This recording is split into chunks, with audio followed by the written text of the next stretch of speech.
এটা দারুণ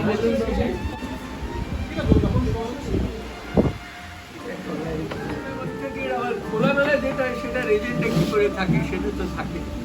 আমরা যখন এই বলতে কি এটার নাম খোলামেলা বৈঠকও নয়। আমরা যখন চিরন্তনীর পত্তন হয়েছিল সেই দিনেই আমরা কি করব সব আগে থেকেই ঠিক করে রেখেছিলাম। যারা যারা এসেছিলেন তাদের সবাইকে বলা হয়েছে আমাদের এই প্রোগ্রাম আমরা সারা বছর এই করব। আমাদের কনস্টিটিউশনটা কী হবে সেটাও সেদিন অ্যাপ্রুভ করিয়ে নিয়েছিলাম। আর তারপরে তো সেটাই সেই ধারাটাই চলছে। সেইখানে খোলামেলা বৈঠক ওটার নাম ছিল না, ওখানের সঙ্গে আরেকটু বেশি লাগানো ছিল যা ইচ্ছে তাই। যা ইচ্ছে তাই, এই জন্য সভা না, এটা বৈঠক। যা ইচ্ছে তাই খোলামেলা বৈঠকটা এতগুলো বড় না বলে আমরা খোলামেলা বৈঠক। আমরা চিরন্তনীর খোলামেলা বৈঠকে এসেছি। এই খোলামেলা বৈঠকের আমিও মেম্বার চিরন্তনীর, বাইরে অনেকদিনের মেম্বার, যদিও 4 বছর চাঁদা দিইনি বলে আজকে আমার অনেক টাকা খসে গেল, কিন্তু আমি তাতেও খুশি, তাতেও আমি হাসছি। তার কারণ হচ্ছে যে 4 বছর যদি কোনো জায়গায় কেউ কন্ট্রিবিউশন না করে তার 3 দিনের ফাঁসি আর 7 দিনের জেল হয়ে থাকে, কিন্তু এখানে সেটা হলো না। উল্টে আমাকে আবার কিছু খাবারও দেওয়া হবে, এই কথা হচ্ছে। তো মানে সবাই হয়তো কেউ আমাকে হয়তো চেনেন, আমার নাম দেবাশিস। আমি এখান থেকে কোর্স করেছি এবং আমি রবীন্দ্রনাথকে নিয়ে কয়েকটা বই লিখেছি। সেই বইগুলো আমাদের রবীন্দ্র গ্রন্থমেলায় বা কলকাতা বইমেলায়, শান্তিনিকেতনে পৌষ মেলার সময় যে স্টল দেওয়া হয় সেখানে আমার বই রবীন্দ্র চর্চা ভবনের স্টল থেকে বিক্রি হয়। এটা বেশ জনপ্রিয় এবং বাইরেও খুব জনপ্রিয়। তো এইগুলো করার পরে বাংলা, ইংরেজি, হিন্দি এই 3টে ভাষাতেই রবীন্দ্রনাথকে নিয়ে কাজ করেছি আমার মতো করে। কারণ আমি আয়কর দপ্তরে চাকরির পাশাপাশি আমি কুইজ প্রোগ্রাম কন্ডাক্ট করি, যেটা আমাকে কুইজ মাস্টার বলা হয়। তো আমি সত্যজিৎ রায়কে নিয়ে একটু গবেষণা শুরু করি। তো আমার একটা বই বেস্ট সেলার হয়েছিল, সেই বইটার নাম ফেলুদা এটসেট্রা, মানে ফেলুদাকে নিয়ে একটা বই করেছিলাম। তারপরে কুইজ বলে একটা বই হয়েছিল, শঙ্কুকে নিয়ে করেছিলাম।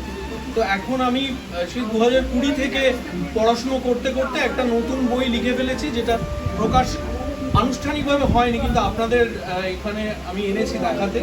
এটার নাম সত্যজিৎ সন্ধান। এটা সত্যজিৎ রায়ের জীবন এবং তার কাজকে নানা দিক থেকে ধরার একটা চেষ্টা করেছি।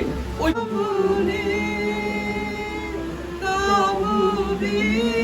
স্মৃতি শ্রুতির প্লাবনে ফিরিয়া ফিরিয়া আসিবে তরুণী বোধিত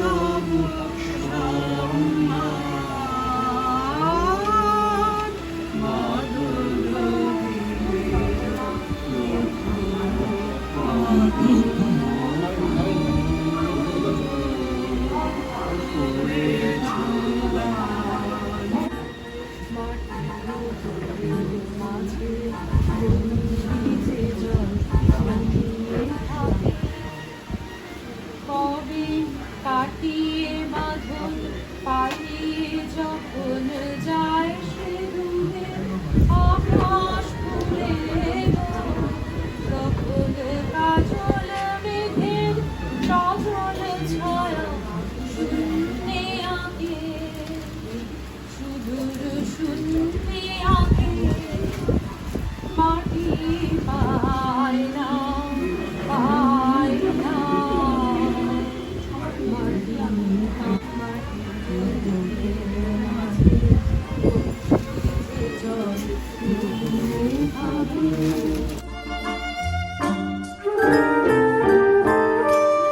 অনেকবার আলোচনা হয়েছে।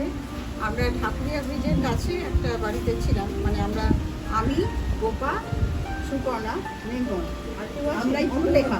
আড়ালে পড়ে গেছিস। হ্যাঁ, আমরা ওই বাড়িতে ফার্স্ট ইয়ার পড়েছি, আর এই বাড়িতে এলাম সেকেন্ড ইয়ার পড়তে। আমরা সেই প্রসেশন করে এলাম, শোভাযাত্রা করে। আর আমাদের কি উৎসাহ উদ্দীপনা! তার আগে জয়ন্তীদি বোধহয় না আমাদের নামতলা ছিলেন, মরে ডাকি নিয়ে যাওয়াটা হয়েছিল, এইটা মনে আছে। আর কারো মনে আছে? আর কি গান হয়েছিল? মরে ডাকি নিয়ে যাওয়াটা আমার মনে আছে। হ্যাঁ, সেই আজকে তো নয়। তো আমরা সেই জয়তবটা খুঁজি হতো, ওটাও না, জয়তবটা তখন না, পরেই হলো বলছি। পরে মঞ্জুদি, আমরা এই বাড়িতে আসার পরে মঞ্জুদি বললেন যে আমাদের একটা ইনস্টিটিউটের সঙ্গীত থাকা দরকার। সেটা কি? সেটা হলো জয়তব, বিচিত্র আনন্দ। সেটা উনি আমাদের সবাইকে তোলালেন আর কি, যেটা ইনস্টিটিউটের সঙ্গীত আপনার সবাইকে তুলতে হবে। আমি এই প্রসঙ্গে একটু যে সুশান্তদা কিন্তু এই গানটা যে চিরন্তনী যেন মিলন উৎসব করি, এটা ডাক্তারের আমাকে অনেকবার বলেওছেন যে এই গানটাকে আমাদের শুরু করা হবে, কিন্তু ঘটনাচক্রে সেটা হয়নি। তার পরবর্তীকালে 1-2 বছর সুশান্তদা একটা গান করলেন চিরন্তনী দিয়ে, সেই গানটা 2 বছর হয়েছিল। কিন্তু তারপরে এটা প্রত্যেক বছর পাল্টে যাচ্ছে, তাই এটা খারাপ না। এই বাড়িতে আসার পরে মঞ্জুদি একটা থাকা খারাপ না, যেমন আমাদের শেষ গান একটা যেমন ঠিক করা আছে সেটা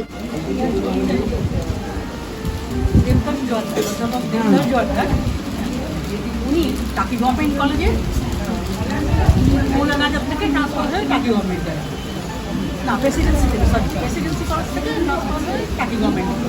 আমি তখন টাকি কলেজের ছাত্রী, সেকেন্ড ইয়ার, থার্ড ইয়ারটা ওনার কাছে পড়েছি। তো অনেক ছেলেরা মোটামুটি ভালো পাওয়ায় স্যার খুব খুশি হয়ে, স্যার তো খুব মিষ্টি সবার সঙ্গে, আপনারা তো সবাই জানেন, দেখেছেন, আমাকে মামনি বলে রাখতেন কলেজের, খুব ভালোবাসেন। তো বললেন যে তোর বাড়ি কোথায় তোমার? বললাম বসিরহাটে। বললেন যে ঠিক আছে, আমি তোমার বাড়িতে একদিন যাবো। স্যার চলে একটা দিন দেখে গেলেন আমাদের বাড়িতে, খুব তখন স্যার হঠাৎ বললেন আমার বাবাকে, হয়ে গেল আপনারা কিন্তু ওকে লেখাপড়া শেখাবেন, শেখাবেন। আমার মায়ের ছেলে বলেছেন যে হ্যাঁ সে তো শেখাবই, তবে ওর কলকাতায় কোথায় থাকবে, অনেক আত্মীয় স্বজনে বাড়িয়েছে, থাকার কোথাও সেরকম জেনে হচ্ছে, সে ব্যবস্থা হয়ে যাবে। রবীন্দ্রনাথ সম্বন্ধে বলতে বলেছে বলে আমি বইটা আসার সময় তুলে এলাম। রবীন্দ্রনাথ ও গ্রহাচার্য জ্যোতিষশাস্ত্র সম্বন্ধে। কবিগুরু রবীন্দ্রনাথ কোনোদিন জ্যোতিষ চর্চা করেছেন কিনা এমন নজির না থাকলেও জ্যোতিষশাস্ত্রের প্রতি তার অনুরাগ ছিল, সে প্রমাণ যথেষ্ট পাওয়া যায়। রবীন্দ্রনাথ যখন পিতার সঙ্গে হিমালয় ভ্রমণে গিয়েছিলেন তখন পিতার কাছে তিনি জ্যোতিষশাস্ত্র শিক্ষা করতেন। হিমালয় প্রবাসে মাঝে মাঝে পিতার সঙ্গে জ্যোতিষ সম্বন্ধে আলোচনাও করতেন। আর জ্যোতিষ চর্চা না করলেও তার নিজের গোষ্ঠী ছিল এবং পুত্রকন্যাদেরও তিনি কোষ্ঠী ঠিকুজি করিয়েছিলেন এবং জ্যোতিষীর সঙ্গে তারা নিজের হস্তবিচারও করাতেন। এ সম্বন্ধে একটা গল্প বলি। ঘটনাটি ঘটেছিল রবীন্দ্রনাথ যখন শাহজাদপুরে থাকতেন। এই বইটাই পুরোটাই শাহজাদপুরে রবীন্দ্রনাথের। শুনেছি রবীন্দ্রনাথের আমলের পেশকার হারানচন্দ্র রায়ের কাছে। জগৎ দুর্লভ আচার্য ছিলেন একজন নামকরা গণককার। রবীন্দ্রনাথের খাজানজি রাধিকা প্রসাদের দেশের লোক। বাড়ি ছিল শাহজাদপুরের অনতি দূরে। প্রথম দিন এসেছিলেন রবীন্দ্রনাথের সঙ্গে দেখা করতে, তারপর এদিকে এলেই রবীন্দ্রনাথের সাথে দেখা করে যেতেন। শীতের সকাল, রবীন্দ্রনাথ লেখার সরঞ্জাম নিয়ে পূবের ঘরে বসেছেন। হারানবাবু, রাধিকা চক্রবর্তী আরও 2-1 কর্মচারী দক্ষিণের বারান্দায় দাঁড়িয়ে রোদ পোয়াচ্ছেন আর প্রভুর আদেশের অপেক্ষা করছেন। এনাতালি সকালবেলার খাবার টেবিলে দিয়ে এসেছে। এমন সময় এলেন জগৎ দুর্লভ আচার্য। খবর গেল রবীন্দ্রনাথের কাছে। কিছুক্ষণ পরে তিনি মাঝের হলঘরে চলে এলেন। বললেন, কি খবর আচার্য মশাই, বলুন। খবর মানে আপনি একদিন হাত দেখাবেন বলছিলেন। এদিকে এসেছিলাম কাল, একজনের বাড়িতে শান্তি সস্তায়ন ছিল। ভাবলুম বাবু মশাইয়ের সঙ্গে দেখাটা করে যাই। তা বাবু মশাইয়ের কি কোনো অসুবিধা আছে? রবীন্দ্রনাথ বললেন, না, অসুবিধে আর কি। রবীন্দ্রনাথ কিন্তু খুবই বিরক্ত হয়েছেন, মুখ গম্ভীর, কিন্তু হাজার বিরক্ত হলেও মানুষের সঙ্গে হাসি মুখে কথা বলবারই চেষ্টা করতেন। লিখতে বসলে কেউ যদি দেখা করতে আসতো মনে মনে খুব চটে যেতেন, তবু কাউকে ফিরিয়েও দিতেন না। যা হোক, গণৎকাল মশাই বসলেন, হস্তরেখা বিচার শুরু হলো, কিন্তু শেষ আর হয় না। আচার্য মশাই আর উঠছেন না, হাত দেখে অনেক বড় বড় কথা বলছেন। রবীন্দ্রনাথকে খুশি করবার জন্য তার রূপ, তার গুণ, তার সৌভাগ্য সম্বন্ধে রাশি রাশি বক্তৃতা দিয়ে চলেছেন। তাঁর দান, তার ধ্যান, তার প্রতিভা, তার স্বভাব, তার মেজাজ কোনোটি সম্বন্ধে বলতে বাদ রাখছেন না। রবীন্দ্রনাথ কখনো মৃদু মৃদু হাসছেন, আবার কখনো গম্ভীর হচ্ছেন। কর্মচারীরা কিন্তু খুব উপভোগ করছেন, আড়ালে গিয়ে হাসাহাসি করছে। রবীন্দ্রনাথ জিজ্ঞেস করলেন, দেখুন তো আমার আয়ুস্থানটা। আচার্য মশাই কবিগুরুর ডান হাতখানি উল্টে পাল্টে অনেক চিন্তা করে বললেন, তা আমি যা দেখছি বাবু মশাই তাতে 60-70 বছরতে বাঁচবেনই, আপনার আয়ু রেখা এরও বেশি। রবীন্দ্রনাথ কি যেন ভেবে আচার্য মশাইকে 2টি টাকা দক্ষিণা দিয়ে বিদায় করলেন। পরবর্তীকালে রবীন্দ্রনাথের একখানা চিঠি থেকে দেখা যায় যে হারানবাবুর কথা মিথ্যা নয়। চিঠিটার কিছু অংশ এখানে তুলে দিচ্ছি। আজ সকালে এই অঞ্চলের একজন প্রধান গণৎকার আমার সঙ্গে দেখা করতে এসেছিল। সমস্ত সকালবেলাটা আমাকে জ্বালিয়ে গেছে। বেশ গুছিয়ে লিখতে বসেছিলুম, বকে বকে আমাকে কিছুতেই লিখতে দিলে না। আমার রাশি এবং লগ্ন গুণে কি বললে কে কি জানে। আমি সুবেশু, শুরু, রংটা সাদায় মেশানো, শ্যামবর্ণ, 60-62 বছরের বেশি বাঁচব। যদি বা কোনো মতে কাটাতে পারি, তবু 70 কিছুতেই বেরোতে পারবো না। চিঠিপত্র, প্রথম খণ্ড, শাহজাদপুরের 1891। 91 সাল। আমি তো এখানে এসেছি 2007 সালে। বলছি কিছু একটা পড়াশোনা করতে হবে আমাকে, মানে ওটা একটু বড় হচ্ছে। তো হঠাৎ পেপারে একটা অ্যাড বেরিয়েছে, মানে এইখানে আনন্দবাজার করতে যাবে হবে একটা বেরিয়েছে, এটা হ্যাঁ, খুব ভয়ে ভয়ে আমার জীবন দেবতা। তো বলে চলেছি, তারপর থেকে মন্দিরা খুব ভালো লেগে গেল আর কি। হবে সে কি মোড়ে শুরু দেখেছিল যে অথবা জোড়ালো পরশে তাহার কমল করে পরশে পরশ।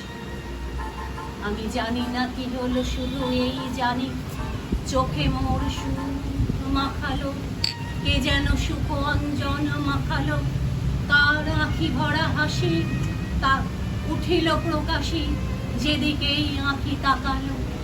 আজ মনে হলো কারে পেয়েছি, কারে যে পেয়েছি সে কথা জানি না।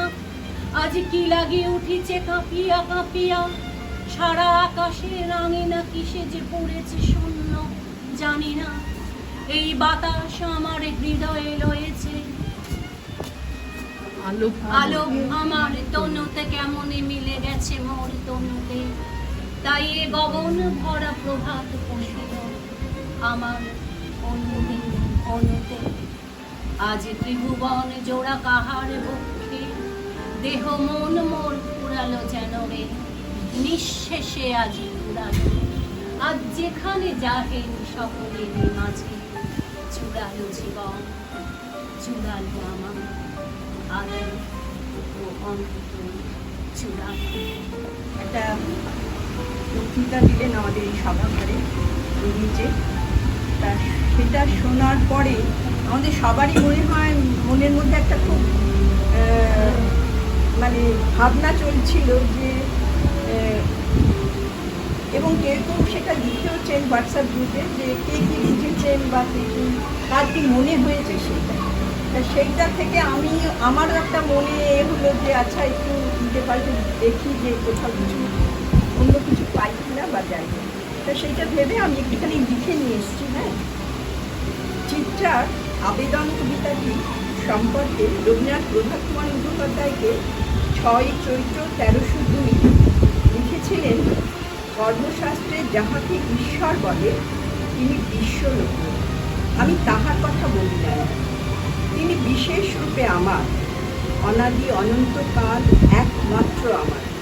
আমার সমস্ত জগৎ সংসার সম্পূর্ণরূপে যাহার দ্বারা আচ্ছন্ন। যিনি আমার এবং আমি যাহার, যিনি আমার অন্তরে এবং যাহার অন্তরে আমি, যাহাকে ছাড়া আমি কাহাকেও ভালোবাসিতে পারি না, যিনি ছাড়া আর কেহ এবং কিছুই আমাকে আনন্দ দিতে পারে না। চিত্রাকাব্যে আমি তার কথাই লিখেছি। জীবন দেবতা, বিশ্ব দেবতা কেউ স্বতন্ত্র সত্তা নয়। ভগবান আমার সঙ্গে বিশ্বের সম্বন্ধে অবিচ্ছিন্নভাবে যুক্ত আছে, আবার বিশ্বকে বাদ দিয়ে এক জায়গায় শুধু আমারই সঙ্গে একান্তভাবে মিলিত হয়েছে। এই দুই মিলনের মধ্যে প্রাচীর তোলা যায় না। এই উভয় সাধন মার্গকে প্রতিব্রতা স্ত্রীর প্রতিপ্রেমের দুটি অ্যাসপেক্ট বলা যেতে পারে। পত্নী স্বামীর ঘরে সংসারের বিচিত্র কর্মে ব্যাপৃত থাকে, তাতে তার কত আনন্দ ও মনোনিবেশ। আত্মীয় স্বজন, দাস দাসী, অতিথি নিয়ে তাদের পরিচর্যা ও প্রীতি প্রকাশের দ্বারা একটা বৃহৎ জগতে সে স্বামীর সহিত যুক্ত। এই কর্মের প্রেরণা হচ্ছে তার স্বামীর প্রতি ভালোবাসা। কিন্তু স্ত্রীর ভালোবাসার আরেকটি দিক আছে। সেখানে সে সংসারের স্বজনবর্গকে দূরে রেখে এক জায়গায় নিভৃতে স্বামীর সঙ্গে নিবিড় সম্বন্ধে যুক্ত।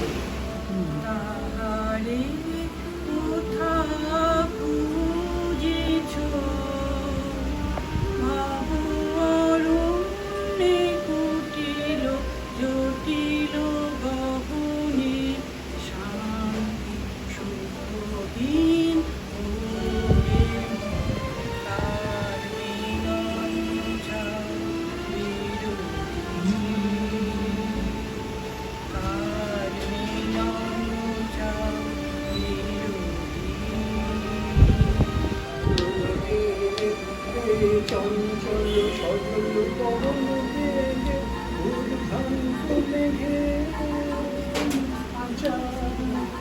মন ওই ভোলাকার মধুখানে আজ চঞ্চল আদর মেলে জানে জানি কিছু কেন যে মন লাগে না। এই চঞ্চল সজল পবন বেগে উদ্ভ্রান্ত মেঘে মন চায় ওই ভোলাকার মধুখানে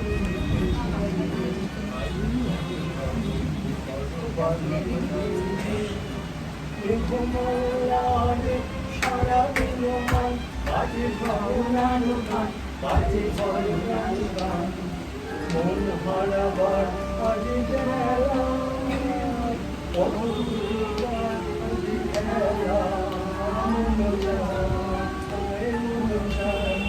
হৃদয় জনাতে কারো ছিল